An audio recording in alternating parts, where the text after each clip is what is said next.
Hi, and welcome to Inside Athletics. I'm your host, Brian Autonomous. Joining me today, head baseball coach Mike Silva and outfielder, Dane Simon. How you doing today, Coach? Doing good. I'm doing good. Thanks for having us.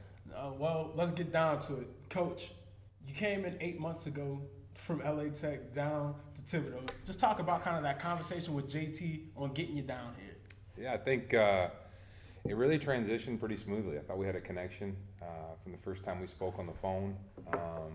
And then coming down here and getting an opportunity to spend a couple of days and get to know everybody and visit the community. I think that during an interview process, when you're dealing with people, it's as much an interview for you as it is for them kind of deciding who they're going to hire as a coach. And so I'd love to tell you all the challenges that it had, but it really went smoothly for both of us. I thought we had a connection, and I felt really comfortable with him, and obviously I'm here now, so he felt pretty comfortable with me.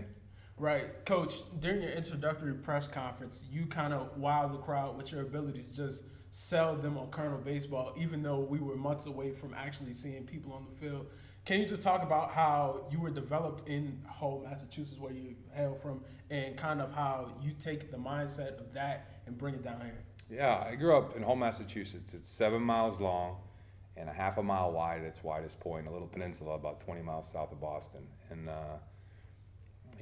that's just the culture in general, that the greater Boston area, that community. It's blue collar, it's hard nosed, there's a lot of pride. People down here, I think sometimes they shake their head when I tell them how many similarities from the people where I grew up around to down here. There might be a different accent, and the names might be spelled a little bit different, but there's a tremendous amount of pride and community. I don't know if it's because we're so close to the water at both places, but there was a comfort level with me coming down here. I felt the people, they were, I think this community's dying for a winner. And so, and I'm a really competitive person. There's a lot of pride in this community. I thought it was a good fit. And so at the press conference, I wanted to exude that. I wanted them to feel that energy. I wanted them to feel that excitement, that vision. And, I feel like it went really well. Well, Coach, after that press conference, you got a chance to get with your guys, people like Dane and all the other players like that. Dane, kind of just tell me some of your first impressions from Coach Silva when he first got into the building. Well, initially, I was like, this guy's a straight shooter. And I think we all kind of felt that early on. So we kind of buttoned up and we were like, this is how we're going to be. We're going to take on that personality, that culture. So I feel like we were able to bring that every day. And it kind of started with him coming in. Coach Silva, during pre-production, you kind of said that you're in the entertainment business. Even though it's athletes, you're in the entertainment business. Just talk about the importance of seeing fans in the stands and packing up the dead for your first home stretch. Yeah, it's huge. The energy that you feel and just what it makes your players feel like. I know that we had our first pitch banquet on Friday night, and I remember, walking up there to speak and just looking out and seeing the players and seeing our supporters and seeing how much pride and energy is in that building, and just hoping if we could get anything like that into our ballpark. It makes you better. It lifts you up. The fans lift you up. You want to give them a product that they feel proud to support and to pay for, and that they want to come back and see again. And it's one of the first things I told our team here is we're in the entertainment industry. I want you to have fun. I want you to have some personality. I want you to play hard, but I want you to walk off the field and ask yourself, would you pay to come back and watch this again? And if the answer is no, then we got to get to work and fix it. And if the answer is yes, then we got to continue to raise that bar so it doesn't get stale. And so these people have something that they're proud of. Our program needs to reflect our people. It needs to reflect our community. It needs to reflect both sides of campus. I think sometimes there's a disconnect between athletics and the academic world. My job as a coach here is to encourage these guys to play at a really high level. I want to put a product that everybody from our president, down to the guys that just graduated last year that didn't even play for me are proud to be a part of. Coach, I think that's a great mindset going forward. But Dane, I got a chance to see you guys working out over the break, getting some real work in with the right room with Caleb and everything like that. Just talk about how y'all push each other to become greater baseball players and to become greater men. Yeah, well, when you walk in that weight room, you see a bunch of athletes, and that's the standard. You got to be moving that way. But as far as being great men, I'm blessed to be around a lot of guys that are lovers. We all look after each other, so we feel a lot of responsibility to take care of each other, and that's manly to me. So that's a way that we've come to grow together is taking care of each other. Well, that's great to hear. You know, being that you're from the parish, you know, you're from St. Charles Parish, so you have a chance to be teammates with your past rivals, people like Dave Vial and Hunter LeBlanc. Just kind of talk about how that drive kind of keeps you going of, hey, even though we're playing on the same team now, you still know what it is when we go back home. Right, yeah, it's pretty cool because, you know, I didn't get to know these guys very well in high school. I just played against them, so it was always, you know, that rivalry. Now that I get to know these guys, you know, it's funny, we're not much different, even though we're on the opposite sides of the river. We're very similar, so I love to see their work ethic coming out the parish. I feel like that's that grit that we kind of have and bring, and we're looking to bring that on the field this year, all of us. Well, Coach, you got 11 days until you open up against Missouri. Just talk about some of the things that the fans can get really excited for to see what you got ready for to get on the field. I think just our players. I think people always ask me that question. They ask me about that and they ask me about our players and what are we going to be excited about. I think if you have the opportunity to be around our kids, you know, these young men they've bought in. They've worked really hard for me. I feel like they've answered the bell every time we've challenged them. Your job as a coach is to continue to raise the bar, and we're going to continue to do that. I don't know. You know, I'm not going to handicap the season wins and losses. I'm not going to tell you what it's going to look like on Friday night when we open up. But I know we're going to give everything that we have every single time that we play, every inning that we have the opportunity to play. I know our kids are going to play really hard. There's going to be a tremendous energy. I think the fans in the stands are going to be able to feel that, and hopefully we'll have enough of them in the stands for us to feel that as well. And I think that'll lead to a lot of success. And hopefully it starts off early and we're able to sustain it through the course of the season. Going back to you, Dane, just kind of talk about how Coach Silva's system, you know, you talked about, say he's a straight shooter.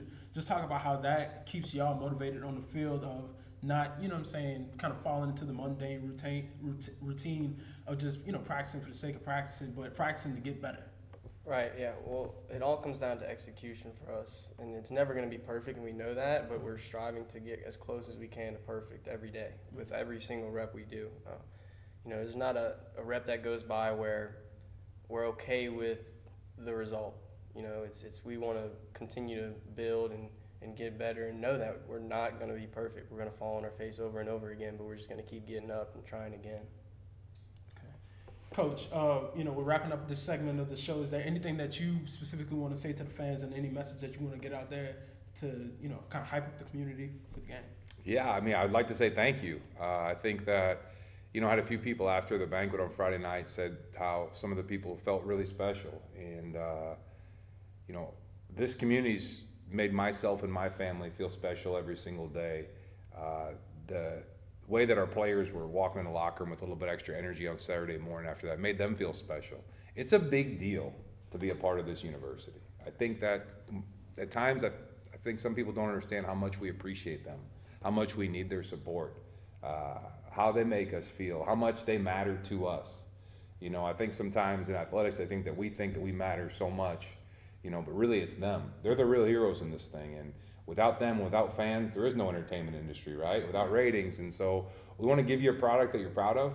And if you're not proud of it, we want to hear from you. And we want to make those adjustments. And it matters to us what you think, and it matters to us how we make you feel. Well, thank you, Coach, and thank you, Dane, for joining us today on this edition of Inside Athletics. We're going to take a quick commercial break, and then after that, we'll break down this week in Colonel Athletics.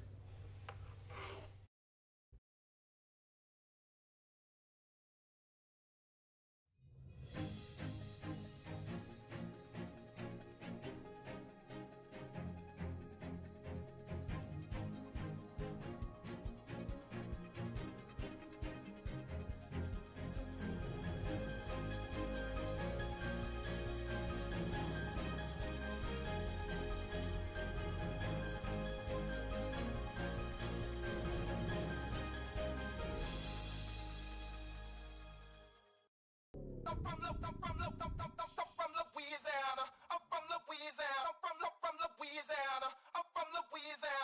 I'm from Louisiana. I'm from Louisiana.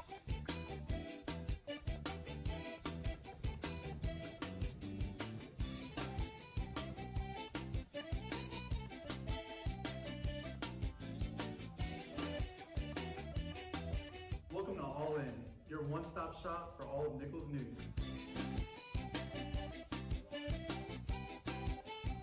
You're listening to 91.5 KNSU Thibodeau, your local alternative. Know you got haters, but But raise both hands up if you know that you're greater. Now raise one hand up if you know you got haters. But raise both hands up if you know that you're greater than them. See, I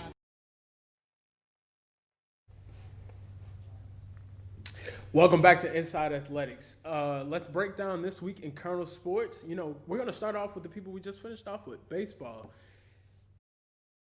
If we could put the graphic up, baseball, they start off their home stretch against Missouri in 2 weeks and 11 days. They have to play Missouri. Then after that, they hit Tulane, and then they start getting into the fill of the season. But let's go to another sport. Women's basketball plays Thursday against University of Incarnate Word at Stouffer Gymnasium. They return back home trying to get another win on the schedule. Then men's basketball plays right after that at 7 p.m. trying to dominate UIW once again in Stouffer Gymnasium. And then closing out this week, we have softball kicking off their games with a tournament in Hammond, Louisiana against Alabama A&M. And that'll do it for this edition of Inside Athletics. I'm your host, Brandon Thomas. Catch you next time.